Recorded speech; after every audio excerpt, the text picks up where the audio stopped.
Hello, yes, as you can see from the title, it's true. I have finally made it to gold rank in Street Fighter. I know, thank you.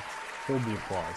So if you don't know what I'm even talking about, see, with the release of Street Fighter 6 coming out June 2nd, basically back in February I think I started this, I decided that before it got out I wanted to learn a bit more about the game of Street Fighter 5, get ready for it, so I decided to make it to gold rank. I figured that'd be an appropriate rank for me with the amount of time I play this, which is like maybe 30 minutes to an hour a day, you know, and I don't really practice that much. So I know it's not, you know, people might be like, oh, you made it to gold, you're still a scrub, you're not even like diamond or master rank.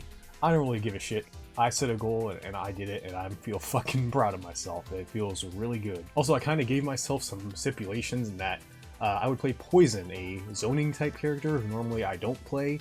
I usually kind of like the more rush down, you know, press buttons all the time type of characters. Which Poison is not. She's a heavy zoner. Different for me because, you know, I had to learn to play more patiently, which if you've watched any of my earlier videos where I'm playing her, you can tell I'm definitely not good at all. I'm probably still not good at it to this day. But either way, I somehow managed to do it. It was kind of underwhelming when it happened. You know, like, I mean, I wasn't expecting, you know, to be like, oh man, everything's aligning, everything's coming together. I know fighting games now. It's just like, huh, it kind of happened. And that's kind of why this video is a bit different. Normally these are just, you know, I have the matches play out and show whatever I think is fun or cool or interesting. This one just kind of happened. Like, I was just practicing. I was playing online, you know, like normal, just trying stuff out.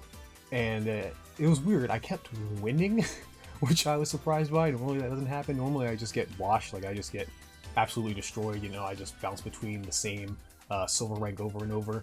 But this time I just kind of kept winning, you know? I kept getting some win streaks and everything. Of course I lost every now and then, but my win-to-loss ratio was definitely more wins this time, which was odd. And then I just kind of got to around like 3,900, like 100 points away from the gold rank. And I was like, oh, I should probably start recording because the next match I play might be the end of this. And it was. So yeah, unfortunately I couldn't record any of the things I was doing because I didn't expect this to happen. It just kind of did, you know. I wasn't paying attention, and before I knew it I was like, oh, here I am. So to kind of make this a bit different, I thought I would just sort of go over the match, you know, because you've seen, you know, pro players who play this game for like hundreds of hours, thousands of hours or whatever, analyze matches. I kind of thought it'd be interesting to see what my perspective would be, you know, as someone who doesn't play fighting games all that much, is still kind of in the learning, well, still is very much in the learning process, you know. Kind of analyze this last match that I played to give you my thoughts of what I was thinking when doing it, what I still think I need to work on before the next game comes out, things like that. I thought that would be a very interesting thing to do. Plus, it's because, well, I'm going to spoil it, this match is not a very exciting one, as we'll see. Alright, so here we are, there we go, June 2nd, coming up. So here you're going to see going against a Falk player, which is something I was not expecting. Let's watch these intros. This is the last time you're ever going to be seeing these intros, just so you know. So yeah, so it was, as you can see, we're both Ultra Silver. So this is a promotion match for me, not for them. You can see I have a bit of a win streak up there right now. As I said, I was winning a bit more than usual. And this match had me worried because, I'm going to be honest, I was obviously nervous because I'm like, okay, this is it, you know, this is where I can just reach my goal and be done with it. So I was like, oh god, this guy's gonna destroy me. And when I saw it was a Falk player who I don't know barely anything about Falk. I just know they're a zoner like me, so I'm like, oh god, I'm gonna lose so bad. You know, I was hoping for a Shoto like Ryu or something. I'm like, alright, I got this, but it's a character I'm not very familiar with, so I was definitely nervous going into it. But the one thing I've definitely noticed when playing these fighting games over the past couple hundred hours, I don't know, I've put into it, is that this first round, you see here on the screen, these do not matter at all. I'd say these are probably the rounds that, well, they don't matter in the sense like if you win or lose them, but they matter a lot in terms of the rest of the game. Because this first round I found is just a good feeling out point. It's to see what your opponent does, like how they're fighting, what they're doing, if they know what your character does or things that you do, you know. So I've noticed that recently playing through these, that the first round is really just for that. It's just a feeling out period. Even the first game, really, because, you know, this is a first of two, so even if I lose the first game, of course I'll be mad and upset, especially when I first started, right? I was like, oh my god, I lost to some, you know, bullshit cheap trick, even though it's the guy mashing buttons, they don't know anything, you know, because I'm bad. But I've learned to, as playing new games have gone on, as I've been ranking up and everything, I've learned that the first round and really the first games don't matter the most. Like even if I lose, like yeah, you lose points, so you don't rank up as fast. But it's like if I win like 2-1, I'm pretty proud of myself, even though the goal was points, so I probably shouldn't be. So while I was worried because this is a character I'm unfamiliar with, I was not like super nervous because I'm just like, okay, let's see what they do. Because again, what I know about Falk is that she shoots psycho bullets. That's about it. So let's just play this a little bit to see what I did. I kind of don't remember. Oh yeah, so as you saw there, with me just standing there, I'm gonna try not to pause this as much. Don't worry, I'm gonna let it play out. But like with this, this is me basically going, what the fuck? Like what?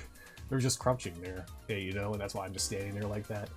So this is me, again, just feeling it out, being like, huh, weird. Like they're not even firing the bullet, you know what I mean? Like they're just standing there, they're not even trying to poke at me or anything like that. So this is me going, huh? And this is when you see me jump in or do that. I forget what the name is called. I don't know the names of her poison's moves. I played her a while, but I don't know. So I'll let this first part play out a lot. So let's see if you notice let's play a game. Let's see if you notice the same thing I noticed with this player.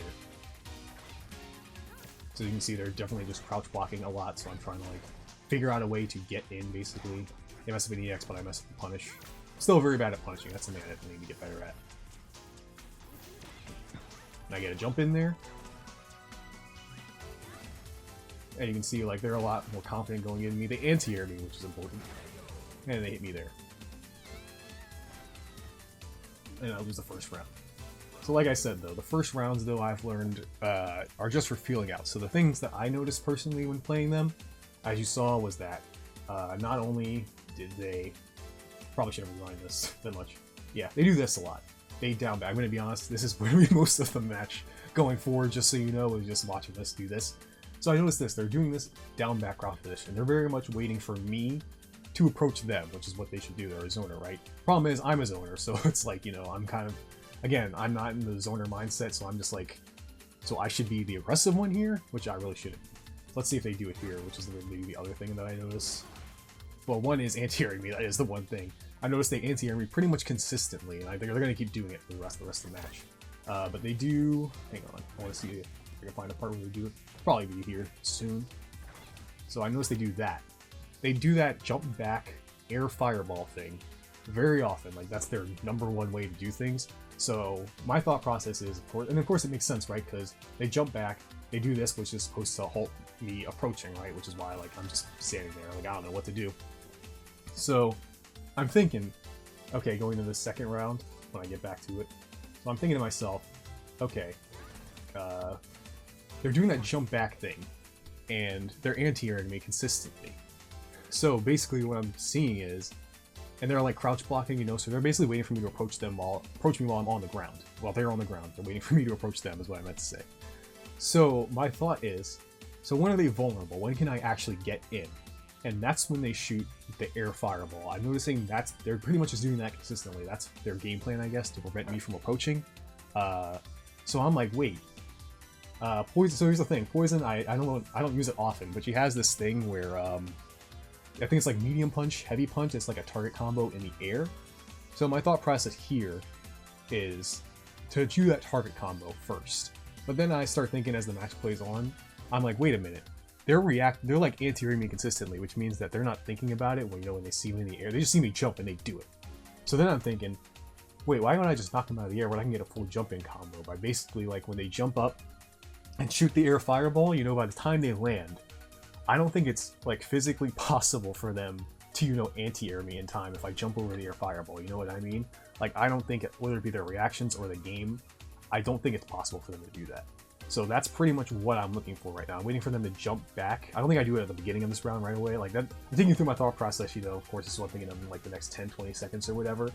But that's basically where I get to my game plan. So let's play out the rest of this, and I think I do it eventually. So yeah, you see there, that's when I start noticing, like, okay, they're anti-airing me very consistently, like they're waiting for me to jump. And then I see them doing the jump back thing constantly. So, yeah, here I'm like working it through my head, I'm just crouch blocking, and there it is, right there. So I'm like, wait, this could work. And as you notice, like, my jumping combos are not great, but yeah, like you saw there, they tried to anti-air me there, so, let me, wait, where's my mouse spot? So hang on. Watch, they try to... You can see them going to the anti-air animation, and I'm like, yeah, okay, it's not fast enough. But, like, they can't do it fast enough, the game will let them do it fast enough. So I'm basically now... So now, as you can see, now I'm the one holding down back, right? Like, I'm not doing anything, because I'm just waiting for them to do it. Because I know they're going to keep doing it, right? This is clearly their game plan that's won them. It won them the first round. It's probably won them a ton of games before. So I'm like, this person is not going to really change up their strategy that much, I don't think. They're going to keep trying to do it because it works consistently, probably, you know, against most players. So this is basically my game plan. Their game plan has turned into my game plan, you know what I mean? Well, I'm just going to hold down back the entire time. I'm not even going to think about it. So they do start coming forward. I luckily am being more aware of that. I tried to do a combo with the kick, but I messed it up. And luckily they fuck up there. They fuck up their EX thing, so I just get them with the super, which is good. Normally I really mess that up. For some reason I'm really bad at doing poison super. I don't know why. At any super, really. It's so weird. I guess it's the timing or something. So yeah, now this is basically my game plan for the rest of this. Now they're being a bit more aggressive, so at first I'm like, okay, they changed up the strategy, but then I'm like, oh, okay, no, they're not. They just keep doing it. And then, yeah, I was a bit far away, but, you know, would have worked, because they also just started crouching again. They threw me, but I was like, whatever. I didn't care that much. Because, yeah, they're just going to keep doing it over and over. And then, you know, I realized my whip kind of goes a bit farther than their move, so I'm just like, alright, I'll do that. Gotta jump in on me, but they don't know a jumping combo. And they mess up a punish there, so... And then again, I just do it again and again. Like, this is basically how I'm going to win the rest of this. And then, of course, I figure, okay, they don't know about Poison's V-Trigger. That's a long-reach command grab. And then, this is pretty much how I will end every single match of my life. I'm just waiting to do... You'll see it. That. Because I notice people do not know that this is an overhead. This EX heel kick, I think it's called, or is that the other move? I don't know. But they don't know this is an overhead, so you normally, you know, they're crouch blocking, because I do that, you know, crouch, heavy punch, whip thing all the time, and this person's crouch blocking full time anyway. So they don't know that's an overhead, it's a very fast overhead, so this is normally how I would always end my rounds. I think if you watch all my videos, this is normally how I do it, especially if they're like a fireball player, because this goes through fireball, it's fireball invincible, so this is normally how I close out the round. This is what I was waiting for, and luckily, I won the round. I won the match, basically. And there it is, you can see the trophy right there.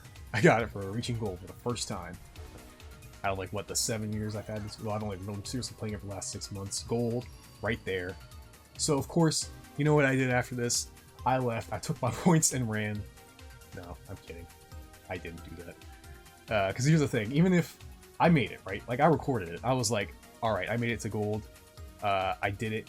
Even if I lose, I got video evidence. I hit my goal. Even if this person like 2-0'd me here and absolutely destroyed me, I didn't care. I was like, I won. I did it. I'm done with this game. But of course, I played him again. I ran the set. Because I'm... Like, what am I going to do? Just like take it and run? Like, I'm not a lame-o. You know? So... I think I'm pretty much going to shut up for the rest of this. As it plays, I'll just let it play out as it does, because I don't think... I'll watch it and see if I can comment on anything. Because it pretty much just goes the rest of how it went before, you know, with me just doing the jump-ins and things. I think I changed it up in, like, the last round. But by this point, I was pretty relaxed now, too, you know, because I'm like, alright, I did it. I hit gold. I don't care anymore what happens. So I think I just played a little bit better as well. Not to say this person, like, you know, I absolutely destroyed this person. They played very well, too, at least, you know, compared to someone like me, of course. But yeah, I'll just play it out and see if there's anything else I want to comment on, because this is what... Just watch, because this is the final match I will ever play of Street Fighter V, just so you know.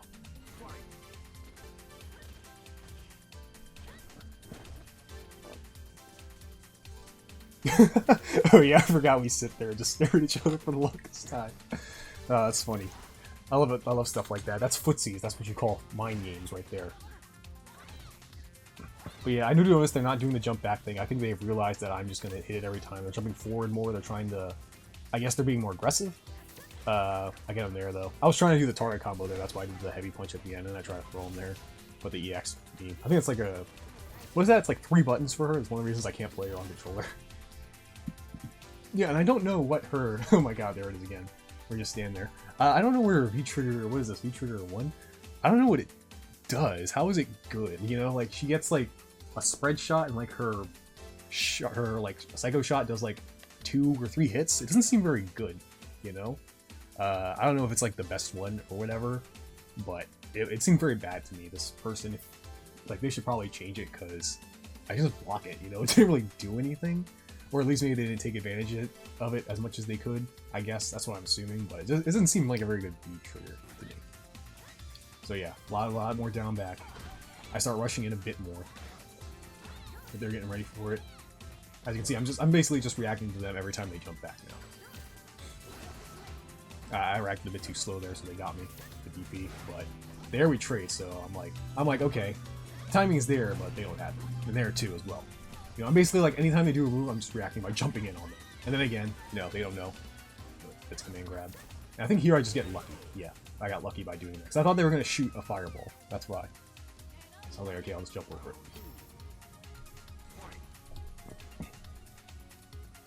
Of course, they did the mind game, of course. They try to charge me, but I'm ready for it. Now I'm playing their game. Unfortunately, I missed them whipping the throw, but I get to jump in here again.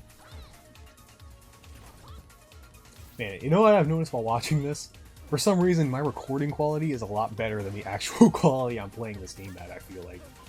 I feel like the recording is in way better quality than I see on my TV. That's ridiculous. So there, I do the EX jump over the thing. They're trying to bait me there, but right now, because I'm like, I have the life lead, so I'm like, I don't care. I'm just waiting for them to mess up. I'm not doing anything risky. I'm a round up, I got the life lead, I'm like, this is my last game ever. So I'm just waiting for them to do stuff so I can jump in on them. So I'm playing super patient. I don't care. I try to get him there. And I'm getting a little bit worried. I'm like, oh no, I'm gonna have to play another round of this. But again, do the V trigger. And I think they I still try to do the EX again. Of course. And luckily I get it at the last second. Like I said, it's just a good round ender, man, because they're just so worried about doing anything that they just hold down back. So it just works. And yeah, that was it. That was my rise to gold. So I got those points got to 4,100 or something, which is great. Obviously, I don't care about the rest of this. So that was my last game of Street Fighter. Well, maybe not the last. Maybe I'll play it more by myself. But I'm definitely not going to be recording anymore because at least I believe at the time you guys are going to be seeing this, Street Fighter 6 will be like 2 or 3 weeks away. Because I had to have like 1 or 2 more videos to be uploaded. I don't even think I said the date of today. I guess you can see it in the corner there. Yes, this happened with the recording thing. It happened May 2nd at 1840. Exact time and date. You have it right there. So that was when I hit gold rank and finished this hell that I'm in. So that is going to be it for Learning Fighting Games Season 2. That's right, Season 2 is over, as I've now hit the gold ranks. Like I said, I'm probably not going to upload any more videos of this game. I'm just kind of done with it. It's a fun game. Like, I think Street Fighter V is fun now. This is coming from someone who bought the game day one. I bought this the first day it came out. It was garbage. I did not like it. Everyone played like crap. There was no story, there was no arcade, I think, even at the time. There was like nothing. It was garbage. Ask anyone who bought this game day one. Well, Street Fighter V was ass. It was straight up not good. And then the game slowly improved over time. Arcade Edition, it was like, okay, it got a little bit better. Added my girl Sakura, who I appreciate. But then, you know, I think everyone can agree it's the best it is now. When it became a Champion Edition, I think that's when they added Seth. And that's when this game got really good. And I think it is. I think this is, as it is now, Street Fighter V is a very fun fighting game. I do think so. But with, like I said, Street Fighter 6 coming out in a few weeks, I don't really care to keep playing it anymore. Like I said, I'm probably just gonna, maybe I'll try other characters, just mess around online, because now I don't care. Now I don't care about points. Like, I don't give a shit anymore. I'm not trying to rank up or anything, you know? So I'll probably just, like, pick some random characters, try some out. Maybe try some that are coming out in the next game, you know, just to see how they play, the differences and things like that. But as far as Street Fighter V is concerned for this channel, it is done. This is probably the last video I'm going to be making for it. Hope you've enjoyed this time going through it. I will say, I guess, I don't know how many people are watching the Tekken videos as well. This is probably going to be the last week for Tekken as well. Probably the last week is that. Not really for any particular reason, because I'm going to keep playing Tekken 7 until Tekken 8 comes out. Because Tekken 8 is probably not coming out until like maybe February or March of next year at the earliest, I think. You know, so I'm just going to take a little break because I'm getting kind of bored of Josie. If you've seen those videos where I'm playing her, I picked her because she's simple and, you know, so I can focus more on like the neutral and things like that, so I don't have to worry about combos and things like that. But now I'm getting kind of bored playing her. I'm like, all right, she's a little too easy now, you know what I mean? So I'm thinking of some other characters I want to switch up to, and probably I'll do that when I come back. But as far as learning fighting games is concerned, for Street Fighter V, this is it for this. Next time you see it, it will be for Street Fighter 6, where I will definitely have plans for that. I'm not going to be playing that just for fun. Of course, I'll be playing it for fun, obviously. I will have goals for that as well, which I'll get to when that game comes out. But again, it's in a couple weeks, so hopefully you can tune into that. I'm definitely, June 2nd when it comes out, I will definitely be streaming that probably all day. I know I don't stream often, but definitely when that game comes out, most likely all day, I'd say, from the afternoon into nighttime, I will most likely be streaming it all day, just playing the game. Most likely probably story mode, checking out some of the characters, things like that. And of course, because like I said, I'm not ending this because I'm like, oh, I'm good at fighting games. Obviously not. I'm gold rank. I'm a gold rank. I still messed up several combos in there, as you saw. I didn't do many things that are considered optimal. Because again, this is a character I'm not like super into. Actually, Poison's kind of fun. It's just like the zoning archetype is just not my thing. So obviously, I have a long way to go. I'm obviously not stopping this because I'm like, oh, I'm good at fighting games. It's just I just kind of want to take a break. This is just a thing to do to get me excited for Street Fighter 6. Just to learn a little bit about the game. And after I think it took me. I don't remember how many games. It's like several hundred games. I know I got the trophy recently about like for 300 wins or something like that. And I think my time on it said like 200 hours. So I know at least 150 of that were for this. Oh god, I'm getting emotional. I know at least 150 of that were just for this, me grinding to gold rank, because I did not play the game a lot before that. So obviously I still have a long way to go. But again, I'm just going to wait for Street Fighter 6. It's just like, why would I keep playing this? When that game is so right around the corner, There's no need for me to actually get good at this game. Again, I'm going to keep playing it. I should probably stop saying again and just end this video, shouldn't I? I just keep saying these things. Either way, hope you enjoyed. Hopefully you'll stick around for the rest of it. I guess until Street Fighter 6 comes out, enjoy more Pokemon, because that's not going to stop. Pokemon is going to be my life for like the next several months, so it's going to be your life too. Either way, I hope you enjoyed watching this. Like, comment, subscribe. Whatever. See you in Street Fighter 6, maybe Tekken 7/8. We'll see. Bye.